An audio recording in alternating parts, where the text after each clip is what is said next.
Hi dears, എന്തൊക്കെ എല്ലാവരുടെയും വിശേഷം? എല്ലാവരും സുഖമായിരിക്കുന്നോ? അപ്പോൾ മുത്തുമണികളെ ഞാനിന്ന് ഷെയർ ചെയ്യുന്നത് ഒരു കിഡിലും ടേസ്റ്റുള്ള തക്കാളി കറീൻ്റെ റെസിപ്പിയാണ് കേട്ടോ. വെറും 10 മിനിറ്റ് കൊണ്ട് തയ്യാറാക്കിയെടുക്കാൻ പറ്റിയിട്ടുള്ള നല്ല ടേസ്റ്റി ആയിട്ടുള്ള ഒരു കറിയുടെ റെസിപ്പിയാണ് ഷെയർ ചെയ്യുന്നത്.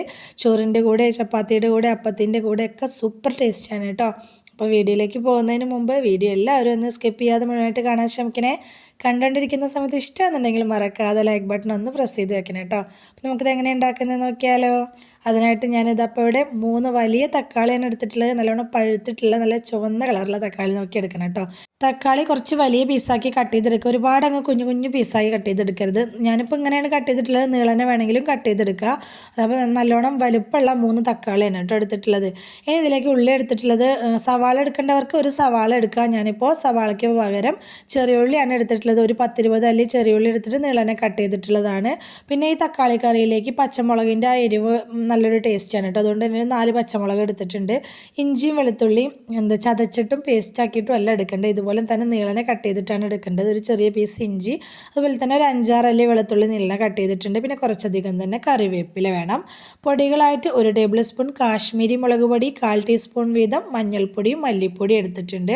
അപ്പോൾ മുളക് പൊടി നിങ്ങളുടെ ഒരു എരിവിനനുസരിച്ച് മാറ്റം വരുത്താം കേട്ടോ. കാശ്മീരി ആയതുകൊണ്ടാണ് ഞാൻ 1 ടേബിൾ സ്പൂൺ എടുത്തത്. ഇനി നമ്മൾ ഏത് പാത്രത്തിലാണോ കറി വെക്കാൻ ഉദ്ദേശിക്കുന്നത് ആ പാത്രത്തിലേക്ക് നമ്മൾ കട്ട് ചെയ്ത് വെച്ചിട്ടുള്ള ഉള്ളി, തക്കാളി, ഇഞ്ചി, വെളുത്തുള്ളി, പച്ചമുളക് എല്ലാം ഇട്ട് കൊടുക്കുക. അതുപോലെ തന്നെ പൊടികളും ഇട്ട് കൊടുക്കുക. പിന്നെ ഈ കറിയിലേക്ക് ആവശ്യമായിട്ടുള്ള കുറച്ച് ഉപ്പ് ആദ്യം ചേർത്ത് കൊടുക്കുക. കൂടി പോകണ്ട, ആദ്യം കുറച്ച് ചേർക്കുക. പിന്നെ പച്ച വെളിച്ചെണ്ണ ഒഴിച്ചു കൊടുക്കുന്നുണ്ട്, കുറച്ച് വെള്ളം കൂടി ഒഴിച്ചു കൊടുക്കുന്നുണ്ട്. ഇനി നമുക്കിത് കൈ വെച്ച് നല്ലപോലെ ഒന്ന് ഞെരടി എടുക്കണം. നന്നായിട്ട് തന്നെ ഞെരടി എടുത്ത ശേഷമാണ് ഈ കറി അടുപ്പിൻ്റെ മുകളിലേക്ക് കയറ്റി വെക്കേണ്ടത് കേട്ടോ. അങ്ങനെ ചെയ്യുമ്പോഴാണ് ഈ കറി നല്ല ടേസ്റ്റ് ഉണ്ടാവുക കഴിക്കാനായിട്ട്. കൈ വെച്ച് ഇങ്ങനെ ഞെരടി എടുത്തിട്ട് ഉണ്ടാക്കുമ്പോഴാണ് ഈ കറിക്ക് കൂടുതൽ ടേസ്റ്റ് ഉണ്ടാവുക. ഞാനിതപ്പോൾ നന്നായിട്ടൊന്ന് തിരുമ്മി എടുത്തിട്ടുണ്ട്. ഇനി ഇതിലേക്ക് കുറച്ചും കൂടി വെള്ളം ഒഴിച്ച് കൊടുക്കണം. ഈ ഉള്ളി തക്കാളിയൊക്കെ ഒന്ന് വേവാൻ ആവശ്യമായിട്ട് കുറച്ച് വെള്ളം കൂടി ഒഴിച്ച് കൊടുത്ത ശേഷം ഇത് സ്റ്റവിൻ്റെ മുകളിലേക്ക് കയറ്റി വെച്ചിട്ട് ഫ്ലെയിം ഓൺ ആക്കി കൊടുക്കുക. വെള്ളം ഒരുപാട് അങ്ങ് ഒഴിച്ചു കൊടുക്കരുത് കേട്ടോ. അപ്പോൾ കുറച്ച് ഒഴിച്ചു കൊടുത്താൽ മതി. ഉള്ളിയും തക്കാളിയൊക്കെ ഇല്ലേ പെട്ടെന്ന് തന്നെ വെന്ത് കിട്ടും. ഒന്ന് മൂടി വെച്ച് കൊടുക്കുക. ഇത് വെന്ത് വരുന്ന സമയം കൊണ്ട് നമുക്കിതിലേക്കുള്ള അരപ്പ് തയ്യാറാക്കിയെടുക്കുക. ഒരു ചെറിയ തേങ്ങയുടെ അരമുറി തേങ്ങയാണ് ഞാൻ എടുത്തിട്ടുള്ളത്. ഇത് നല്ലപോലെ ഒന്ന് ചരണ്ടി എടുത്തിട്ടുണ്ട്. ചെറിയ തേങ്ങയുടെയാണ് കേട്ടോ അരമുറി തേങ്ങ എടുത്തിട്ടുള്ളത്. ഇനി തേങ്ങ മിക്സിയുടെ ജാറിലേക്ക് ഇട്ട് കൊടുക്കുന്നുണ്ട്. ഇനി ഈ തേങ്ങയുടെ കൂടെ നിങ്ങൾക്ക് ഈ കറിയിൽ ജീരകത്തിൻ്റെ ടേസ്റ്റ് ഇഷ്ടമുള്ളവരാണെങ്കിൽ ഒരു 1/4 ടീസ്പൂൺ ജീരകം ചേർത്ത് അരച്ചെടുക്കുക. അതല്ലാന്നുണ്ടെങ്കിൽ ചെറിയ ഉള്ളി ചേർക്കേണ്ടവർക്ക് അതും കൂടി ചേർത്തിട്ട് അരച്ചെടുക്കുക. ഞാനിപ്പോൾ ഇതൊന്നും ചേർക്കുന്നില്ല. ജീരകത്തിൻ്റെ ടേസ്റ്റ് ഇവിടെ ഉപ്പാക്കൊന്നും വലിയ ഇഷ്ടമല്ല, അതുകൊണ്ട് ഞാനത് സ്കിപ്പ് ചെയ്തിട്ടുള്ളതാണ്. നന്നായിട്ട് നല്ല ഫൈനായിട്ട് തന്നെ അരച്ചെടുക്കണം കേട്ടോ തേങ്ങ. ഇതിൻ്റെ ഇടയിൽ നമ്മുടെ കറി ഒന്ന് 5 മിനിറ്റ് ആയ ശേഷം ഒന്ന് ഇതുപോലെ ഒന്ന് ഇളക്കിയിട്ട് കൊടുക്കാൻ മറക്കരുത്. പെട്ടെന്ന് തന്നെ വെന്ത് കിട്ടും. ഒരു 10 മിനിറ്റ് കൊണ്ട് തന്നെ നമുക്ക് ഈ ഉള്ളിയും തക്കാളിയൊക്കെ വെന്ത് കിട്ടും കേട്ടോ. അപ്പോൾ നമ്മുടെ ഉള്ളിയും തക്കാളിയൊക്കെ അത്യാവശ്യം നന്നായിട്ട് തന്നെ വെന്തിട്ടുണ്ട്. എന്നാൽ ഒരുപാട് അങ്ങ് വെന്തുടഞ്ഞ് പോവേണ്ട ആവശ്യമില്ലേ. ഇനിയിപ്പോൾ ചോറിലേക്കായിട്ട് ഈ കറി ഉണ്ടാക്കുന്ന സമയത്ത് ചെറുതായിട്ട് ഒരു പുളി വേണം എന്നുള്ളവർക്ക്, തക്കാളിയുടെ പുളി പോരാ കുറച്ചും കൂടി ഒരു പുളി വേണം എന്നുള്ളവർക്ക് ഇത് വേവിക്കാൻ വെക്കുന്ന സമയത്ത് ഒരു കുഞ്ഞു പീസ് കുടമ്പുളി ഇട്ട് കൊടുക്കാം കേട്ടോ. കൂടി പോവരുത്, ഒരു കുഞ്ഞു പീസ് മാത്രമേ ഇട്ട് കൊടുക്കാൻ പാടുള്ളൂ. വേണ്ടവർക്ക് അങ്ങനെ ചെയ്യാം കേട്ടോ. അപ്പോൾ എൻ്റെ തക്കാളി ഞാൻ എടുത്തിട്ടുള്ള തക്കാളി നല്ലോണം പുളിയുള്ള തക്കാളിയായിരുന്നു. അതുകൊണ്ട് തന്നെ അത്യാവശ്യം പുളി ഉണ്ടായിരുന്നു കേട്ടോ. അപ്പോൾ തക്കാളി ഉള്ളിയൊക്കെ ഒന്ന് വെന്ത് വന്ന സമയത്ത് നമ്മൾ തേങ്ങയുടെ അരപ്പ് കൊണ്ട് ഒഴിച്ചു കൊടുത്തിട്ടുണ്ട്. ഈ കറി എത്രത്തോളം തിക്കായിട്ട് ലൂസായിട്ട് വേണമെന്ന് നോക്കിയിട്ട് അതിനനുസരിച്ചാണ് വെള്ളം ചേർത്ത് കൊടുക്കേണ്ടത്. ഞാൻ മിക്സിയുടെ ജാറ് കഴുകിയിട്ട് കുറച്ച് വെള്ളം കൂടി ഒഴിച്ചു കൊടുത്തിട്ടുണ്ട്. അപ്പോൾ ഒരുപാട് ലൂസായിട്ട് ഈ കറി എടുക്കരുത്, കുറച്ചൊരു തിക്കായിട്ടാണ് ഈ കറി എടുക്കേണ്ടത്. അങ്ങനെ എടുക്കുമ്പോഴാണ് ഈ കറി നല്ല ടേസ്റ്റ് ഉണ്ടാവുക.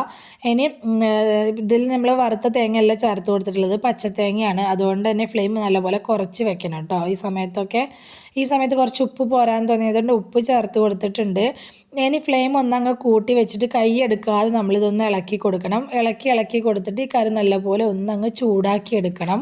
തേങ്ങയുടെ അരപ്പ് ചേർത്ത് കൊടുത്തിട്ട് നമ്മൾ കറി ചൂടാവുന്നതിന് മുന്നേ ഓഫ് ചെയ്ത് കഴിഞ്ഞിട്ടുണ്ടെങ്കിൽ കറി പെട്ടെന്ന് അങ്ങ് ചീത്തയായി പോകും കേട്ടോ. അപ്പോൾ കറി നല്ലപോലെ തിളയൊക്കെ വന്ന ശേഷം ഞാനൊന്ന് സ്റ്റവ് ഒന്ന് മാറ്റി കൊടുത്തിട്ടുണ്ട്. ഇനി കറി നമുക്കൊന്ന് വറുത്തിടാം. അതിനായിട്ട് ഒരു ചീനച്ചട്ടി വെച്ച് കൊടുത്തിട്ട് 2 ടേബിൾ സ്പൂൺ വെളിച്ചെണ്ണ ഒഴിച്ച് കൊടുത്തിട്ടുണ്ട്.